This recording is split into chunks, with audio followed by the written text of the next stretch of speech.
Ya, Assalamualaikum warahmatullahi wabarakatuh. Perkenalkan, nama saya Widya Yuwardika Nugraha Putra. Kali ini saya akan membawakan materi tentang pengenalan teknologi informasi. Selamat mengikuti dan semoga bermanfaat.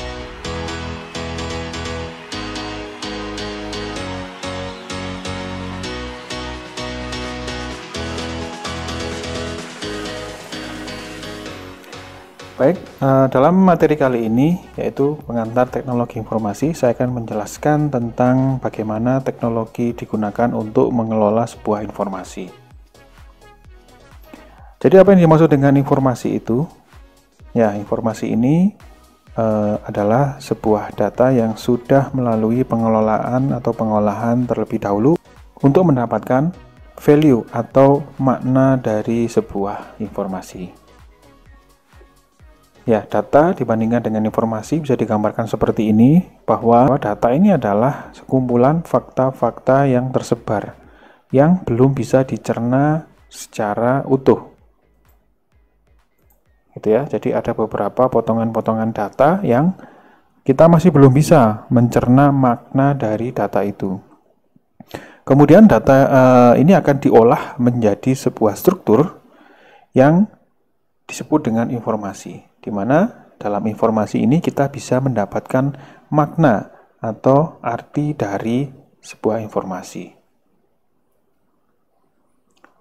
Jadi secara definisi, data itu adalah sekumpulan fakta yang menjadi bahan untuk pengolahan lebih lanjut. Sedangkan informasi ini adalah hasil pengolahan data yang sudah menjadi bentuk dan memiliki arti tertentu. Bentuk data ini bisa berupa objek, bisa data berupa data kualitatif atau data kuantitatif. Nah, contohnya seperti ini. Jadi yang pertama, biodata penduduk, nama, jenis kelamin, tempat tanggal lahir, dan pekerjaan. Ini adalah contoh dari data. Jadi fakta-fakta yang terkumpul, tapi kalau kita masih belum bisa mendapatkan makna atau value dari data itu. Sedangkan informasi contohnya adalah jumlah penduduk, penduduk miskin, daftar pemilih tetap. Jadi ini adalah sebuah data yang sudah mengalami pengelolaan atau pengolahan lebih lanjut sehingga kita dapat mencerna maknanya. Misal jumlah penduduk atau penduduk miskin. Ini kan sebenarnya adalah data yang sudah diolah sehingga kita tahu makna dari data tersebut. Ya. Contoh lain di domain informasi akademik. Contohnya data adalah biodata mahasiswa, nilai, aktivitas. Nah, ini adalah sebuah raw data atau fakta-fakta dari data. Sedangkan informasi ini adalah absen berkelas, transkrip, IP, IPK, ijazah. Ini adalah data yang sudah mengalami pengolahan menjadi informasi yang bisa kita cerna maknanya. Nah, ini contohnya.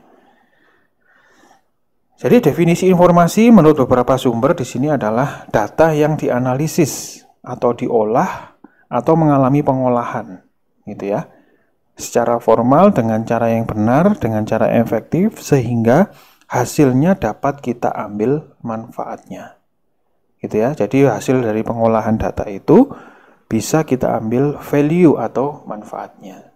Ini adalah definisi dari sebuah informasi. Nah, sedangkan bagaimana sekarang cara untuk membentuk sebuah informasi, gitu ya, dari data. Jadi, ada tahapan-tahapan yang bisa kita lalui dalam mengolah data menjadi informasi. Yang pertama tentunya adalah pengumpulan data atau data gathering. Pengumpulan data ini adalah proses pengumpulan data asli atau data fakta-fakta dengan cara tertentu. Bisa jadi berupa sampling atau transaksi proses pencatatan data ke dalam file. Nah, ini adalah pengumpulan atau data collecting. Kemudian input data atau entry data. Entry data ini adalah proses memasukkan data dari sumber, begitu ya, ke prosedur.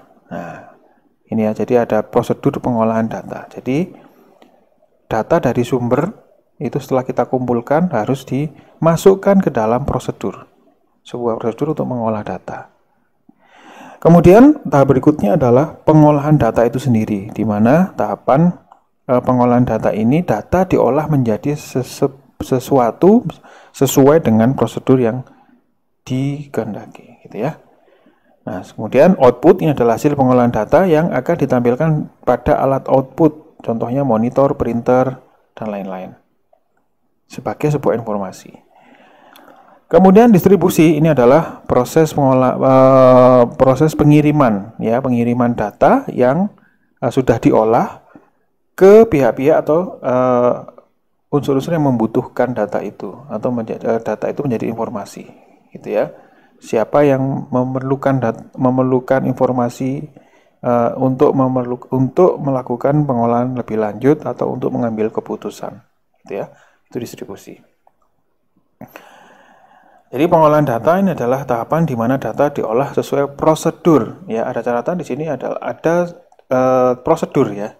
Jadi mengolah itu ada prosedurnya. Jadi ada prosedur yang mungkin akan berbeda-beda setiap data, setiap organisasi, setiap proses bisnisnya akan berupa prosedurnya, berbeda, ya. Jadi pengolahan data pada dasarnya adalah pencatatan yang pertama, kemudian manipulasi. Manipulasi ini mengubah bentuk dari data untuk menjadi bentuk yang diinginkan. Kemudian yang ketiga adalah penyajian. Jadi pengolahan data itu terdiri atas pencatatan, manipulasi, dan penyajian. Nah, manipulasi data itu bisa jadi beberapa kegiatan, yaitu klasifikasi, bisa kalkulasi, bisa sorting, merging, summarizing, storing, retrieving. Ini adalah hal-hal atau pekerjaan yang bisa dilakukan pada saat kita memanipulasi data. Ini bukan berarti menyalahgunakan bentuk data, ya, tapi di sini manipulasi data ini artinya adalah mengubah bentuk dari data menjadi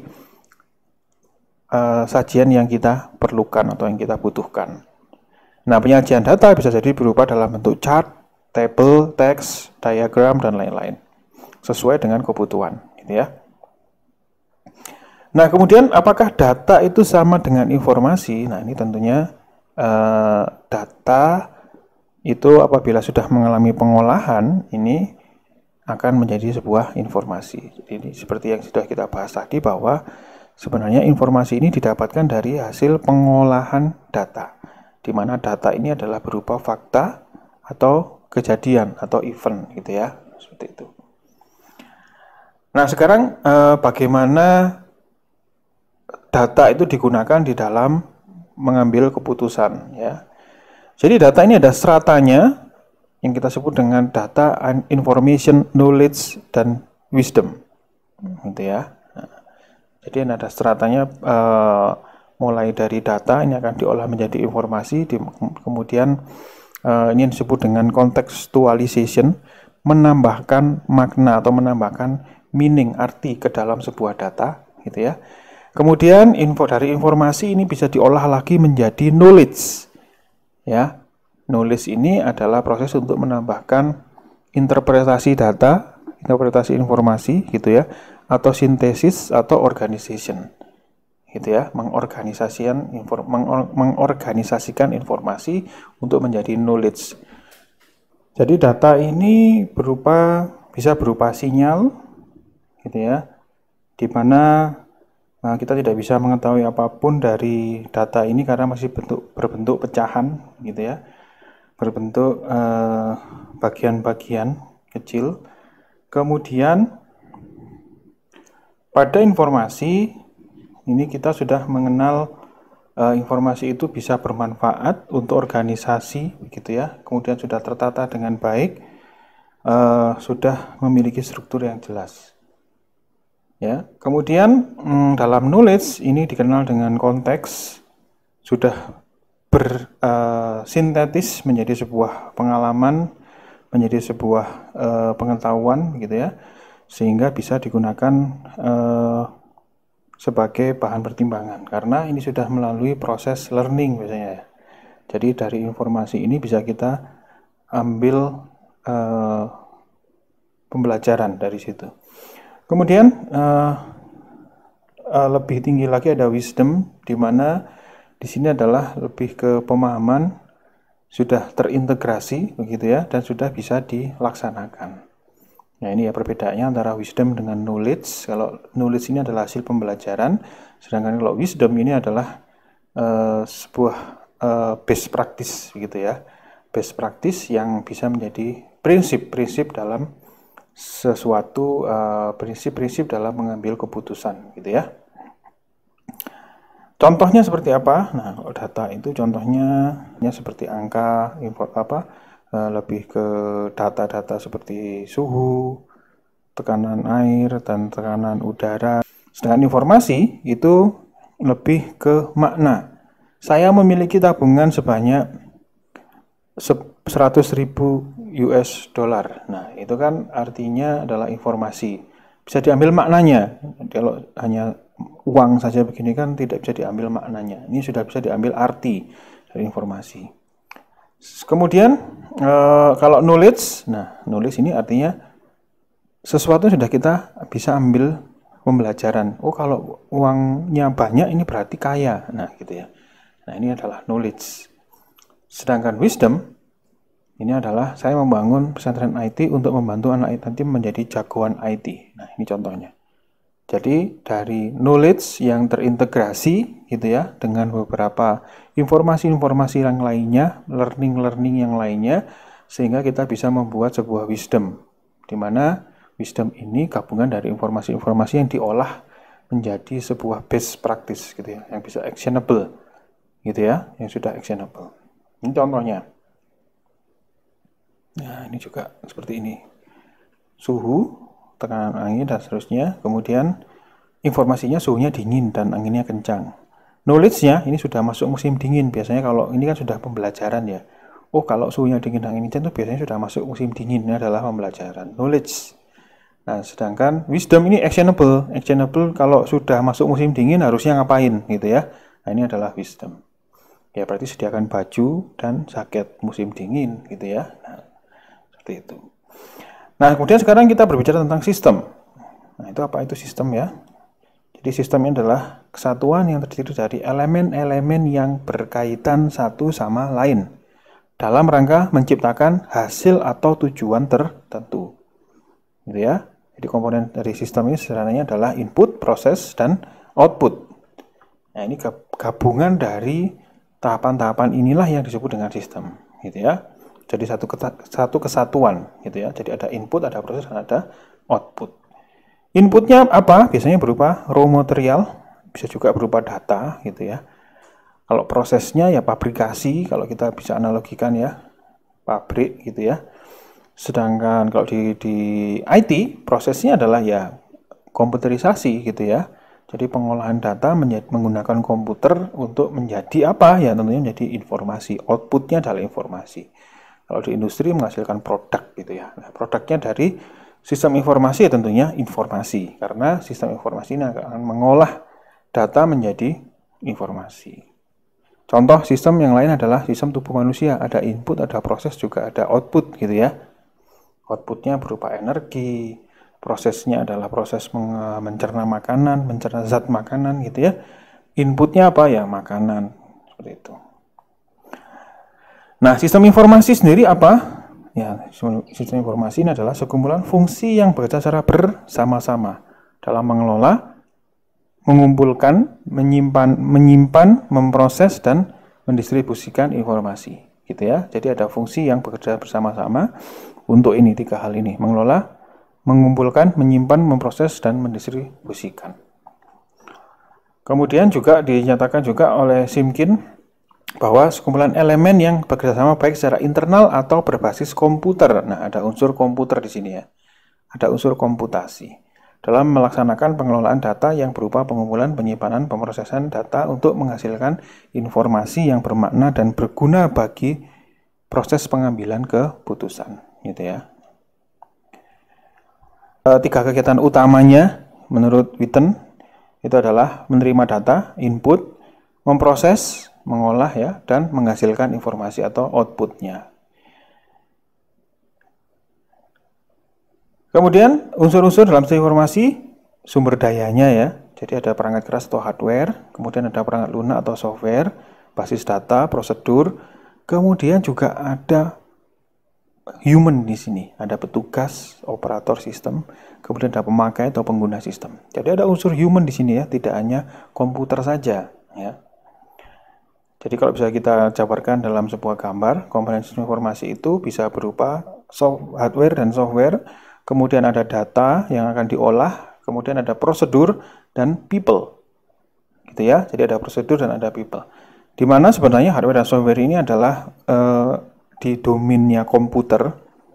Ya, jadi unsur hardware dan software-nya ada di komputer, sedangkan prosedur dan people-nya ini adalah di human. Gitu ya. Jadi prosedur akan menginstruksikan software, sedangkan people ini akan menjalankan atau menjalankan gitu ya, menjalankan hardware. Sedangkan data ini adalah bahan yang diolah menjadi informasi, gitu ya. Oke, jadi komponen SI dalam pendekatan sistem, di sini ada input, itu hardware, software, data SDM, prosedur, masuk ke dalam prosesnya yang manipulasi data tadi ya, pencatatan, verifikasi, klasifikasi, dan seterusnya. Outputnya adalah informasi yang bisa kita sajikan dengan berbagai macam bentuk, gitu ya. Manfaatnya, sistem informasi tentunya manfaat yang diharapkan adalah meningkatnya efektivitas dan efisiensi dari sebuah proses, gitu ya. Sebuah proses pengolahan data menjadi informasi. Kemudian yang kedua adalah meningkatkan kepuasan pengguna. Ya, dengan adanya sistem ini pengguna diharapkan lebih puas dalam hasil yang didapatkan, gitu ya. Kemudian meningkatkan mutu dan jumlah informasi. Tentunya dalam satu satuan waktu tertentu proses data menjadi informasi dibandingkan antara manual manusia dengan komputer tentunya akan menjadi lebih cepat komputer gitu ya, sehingga jumlahnya akan jadi lebih tinggi dan mutunya tentunya akan lebih baik gitu ya. Kemudian mempersingkat waktu pekerjaan, jadi waktu pekerjaan ini akan lebih singkat karena sudah dibantu dengan teknologi gitu ya. Kemudian mengurangi biaya operasional, ya, tentunya ini juga perlu ya, biaya operasional. Kemudian keamanan data dan informasi tentunya bisa dipertahankan gitu ya. Kemudian kemudahan pertukaran data. Jadi data ini lebih mudah untuk dikolaborasikan gitu ya. Nah, tentunya juga ada manfaat-manfaat negatif yang muncul karena penggunaan teknologi ini. Gitu ya. Nah, kira-kira apa? Silakan, mungkin ada yang bisa memberikan masukannya. Contoh sistem informasi di sini ada sistem informasi akuntansi, pemasaran, manajemen persediaan, personalia, dan seterusnya. Mungkin kalian juga sudah menghadapi sistem informasi yang ada di Fakultas Ilmu Komputer. Jadi ada sistem informasi akademik, ada sistem informasi yang lainnya yang mungkin kalian juga akan bisa gunakan, gitu ya. Nah, perkembangan di era revolusi industri itu bagaimana sistem informasi ini ikut berevolusi, begitu ya. Tentunya hari ini sistem informasi di revolusi industri 4.0 itu saat ini fokus pada pengolahan data, gitu ya. Kemudian yang kedua fokus pada informasi, bagaimana informasi itu bisa dihasilkan untuk mendukung proses bisnis dalam organisasi, gitu ya. Kemudian fokus pada pendukung keputusan, contohnya sistem untuk mendiagnosis pasien RS rumah sakit, gitu ya. Kemudian yang keempat fokus pada komunikasi, contohnya ya aplikasi-aplikasi sosial media dan seterusnya, gitu ya. Kemudian ada fase potensial pada konsultansi, misalkan sistem pakar, ya sistem pakar, artificial intelligence, machine learning ini juga sistem yang spesifik, gitu ya. Itu juga hari ini banyak digunakan dalam revolusi industri. Jadi industri hari ini juga sudah memanfaatkan teknologi untuk apa? Yaitu untuk membantu proses di dalam industri itu sendiri untuk menjadi lebih bergantung pada teknologi, gitu ya. Nah, ini contoh juga pemanfaatan media informasi yang mungkin kalian akan bisa gunakan. Bisa mungkin kalau sudah terdaftar juga di email UB, itu juga salah satu pemanfaatan media informasi. Kemudian Google Cloud atau Google Drive itu juga kalian masih akan punya, gitu ya. Kemudian ada Google Keep, nanti yang bisa Anda gunakan untuk mencatat jadwal dan lain-lain. Kemudian ada Google Classroom, ya, ini yang mungkin akan digunakan oleh beberapa dosen untuk melakukan proses belajar mengajar di Philcom. Kemudian ada Google Form, ini juga akan sering kalian gunakan untuk bisa digunakan untuk mengambil data penelitian, untuk kuesioner, untuk polling dan lain-lain gitu ya.